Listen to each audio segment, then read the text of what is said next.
On est en Russie dans les années 70. Un garçon est aux funérailles d'une petite fille de 11 ans. Juste avant l'enterrement final, les participants donnent chacun leur tour une bise sur le front de la jeune défunte. Le garçon n'est pas à l'aise à faire ça, mais les adultes insistent. Un homme lui prend la tête de force et l'approche du corps. Il le relâche seulement après qu'il ait à son tour donné la bise. C'est ce que raconte Anatoly Moskvin en 2011 dans une chronique de journal quand on lui a demandé d'où provenait son intérêt pour la mort.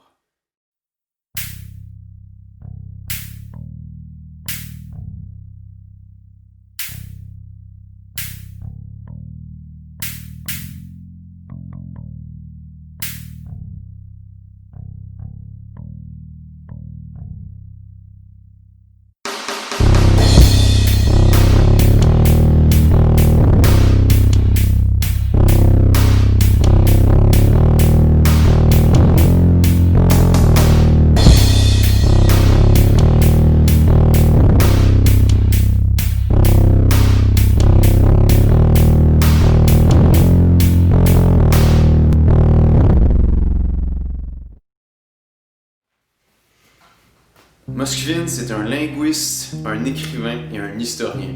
Le domaine dans lequel il se spécialise, c'est la nécrologie, c'est-à-dire dans les rites funéraires et plus précisément les cimetières de la région de Novgorod en Russie et leur histoire. L'entièreté de sa carrière repose sur ce sujet précis. Il contribuait souvent à des journaux, il a écrit plusieurs livres sur la matière, il était très respecté dans son cercle académique. C'est un gars très solitaire. Les gens qui l'ont côtoyé de façon professionnelle, donc soit au travail ou aux études, disent que c'est un génie dans son champ d'études, mais que c'est un gars assez excentrique. Il n'a aucun ami, il n'a jamais eu de fréquentation amoureuse, il a toujours vécu chez ses parents, puis il consacre pas mal tout son temps libre à la nécrologie. Donc il n'y a aucun autre hobby que ce sujet précis-là, il est vraiment obsédé par ça. En 2005, un écrivain et publiciste cherche à faire un census complet de tous les cimetières de la région de Novgorod en Russie. On parle de plus de 700 cimetières. C'est un gars qui avait étudié avec Anatoly, donc il a fait appel à son expertise pour faire le census. Anatoly, c'était quelqu'un qui était très respecté dans le domaine de la nécrologie, il n'y a personne qui en faisait autant que lui. Donc c'est un choix assez logique pour faire un census complet des cimetières. Anatoly accepte le travail. Donc de 2005 à 2007, il part à la marche, littéralement, sans véhicule, rien, avec peu de provisions, pour faire le tour des 752 cimetières de sa région. Pendant cette période-là, il va dormir dans des bâtiments abandonnés à l'extérieur, il va boire dans des flaques d'eau, voler de la nourriture pour se nourrir. À plusieurs reprises, il va se faire arrêter par la police parce qu'il se trouve en plein milieu de la nuit dans des cimetières, mais il va finir par s'en sortir parce qu'il montre les preuves comme quoi il travaille dans ce domaine-là puis qu'il fait ça pour un but académique. Il marchait en moyenne 30 km par jour, de cimetière en cimetière sans arrêt, pendant 2 ans. Après ces 2 années de mésaventure-là, Anatoly avait déjà une connaissance des cimetières, mais seulement de façon géographique. Maintenant, il les a tous visités, donc il a une connaissance réelle des lieux. Après tout ça, il va continuer à fréquenter ces cimetières-là, mais cette fois-ci avec un camion. Il va y passer des nuits entières. Au cours de ces deuxièmes expéditions-là, il y a encore eu des altercations avec la police. Il y a des gens qui auraient appelé les autorités parce qu'ils l'auraient apparemment vu déterrer des tombes ou creuser des trous dans les cimetières. Puis quand les policiers arrivaient sur les lieux, ils trouvaient rien de suspect à ce point-là. Ils l'interrogeaient, puis ils étaient habitués de le voir. C'était quelqu'un qui contribuait dans les journaux, comme j'ai mentionné auparavant. Puis c'est quelqu'un d'un cercle académique respecté. Il était capable de prouver qu'il y avait une raison d'être là. En 2011, il y a une enquête qui est ouverte parce que des cadavres de jeunes filles récemment décédées ont été déterrés à plusieurs reprises. On parle des dizaines de corps. Les policiers cherchent des suspects, mais pas leur satisfaction.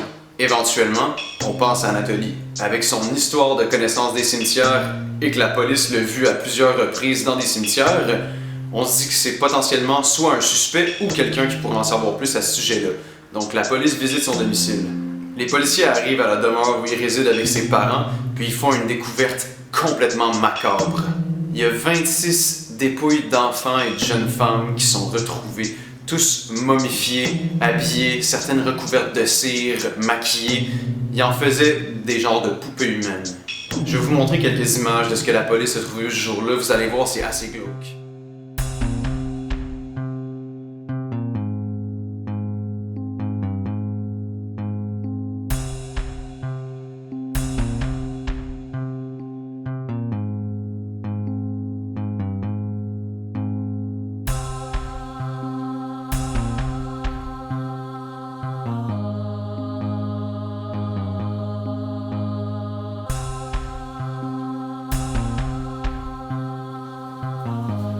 L'allure surréelle de ces poupées, comme il les appelait, ont fait en sorte que ses parents se sont jamais doutés qu'il pourrait y avoir des restants humains là-dedans. Ils savaient que leur fils était étrange et assez excentrique, donc ils se sont dit que c'était simplement un genre d'hobby bizarre de se faire des poupées grandeur nature, de les habiller et de passer du temps avec eux. Donc évidemment, quand les policiers ont trouvé ça et ont découvert qu'il s'agissait de plein de restants humains, il a été arrêté. Mais peu après son arrêt, on était en mesure de dire qu'il n'était pas apte à subir un tribunal régulier. Il a donc été envoyé en soins psychiatriques pour l'évaluer. Les médecins en sont venus à la conclusion qu'il souffrait de schizophrénie paranoïde et qu'il était pris dans une désillusion complète.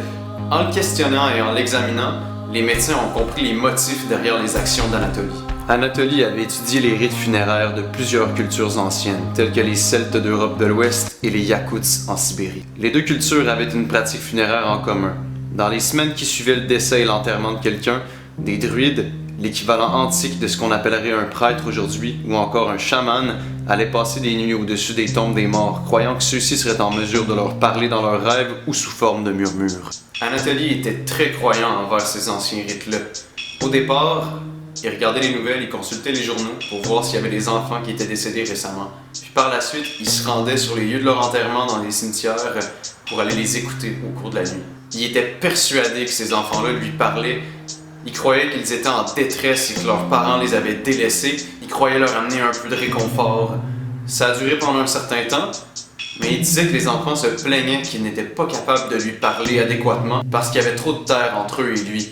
C'est à ce moment-là qu'il a commencé à déterrer les dépouilles et à les ramener chez lui. Il s'est toujours arrangé pour faire ça des moments où ses parents étaient absents.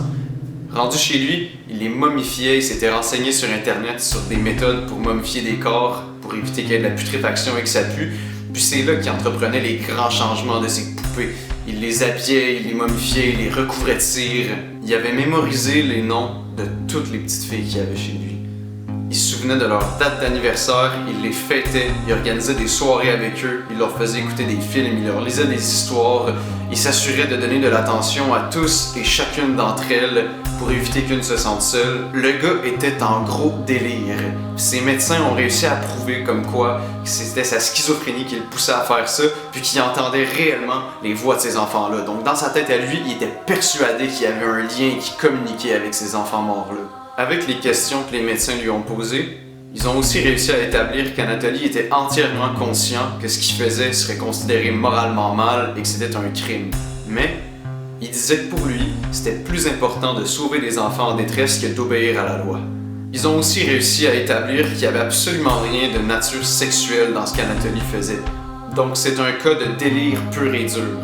À quelques reprises, il y a des avocats qui représentaient Anatoly qui ont essayé de le faire sortir de l'hôpital psychiatrique, mais à toutes les fois, les médecins se sont entendus pour refuser ça. Ils disaient comme quoi il ressentait pas de remords, puis que cet homme-là, s'il était relâché en liberté, il n'y a absolument rien qui l'empêcherait de faire la même chose encore, à tort et à retort, parce qu'il est toujours persuadé que ce qu'il a fait est bien. D'ailleurs, j'avais presque fini le montage de cette vidéo, puis il y a une nouvelle qui est sortie il y a quelques jours, une update par rapport à cette histoire-là. Les parents de certains des enfants qu'Anatoly a déterrés et exposés chez lui ont demandé des excuses. Puis Anatoly à l'hôpital psychiatrique a répondu comme quoi il s'excuserait jamais puis qu'il regrettait pas ce qu'il a fait. Il y a une autre requête qui avait été faite pour sa sortie, puis elle a été annulée après ça, parce qu'évidemment ça n'a pas joué en sa faveur. Donc, à ce jour, Anatoly Moskvin est encore interné dans un hôpital psychiatrique de Novgorod et il n'est pas prêt de sortir. C'était tout pour l'histoire d'Anatoly Moskvin. Si vous avez apprécié, comme toujours, je vous invite à vous abonner, à aimer cette vidéo-là, à commenter, à la partager même. À la prochaine.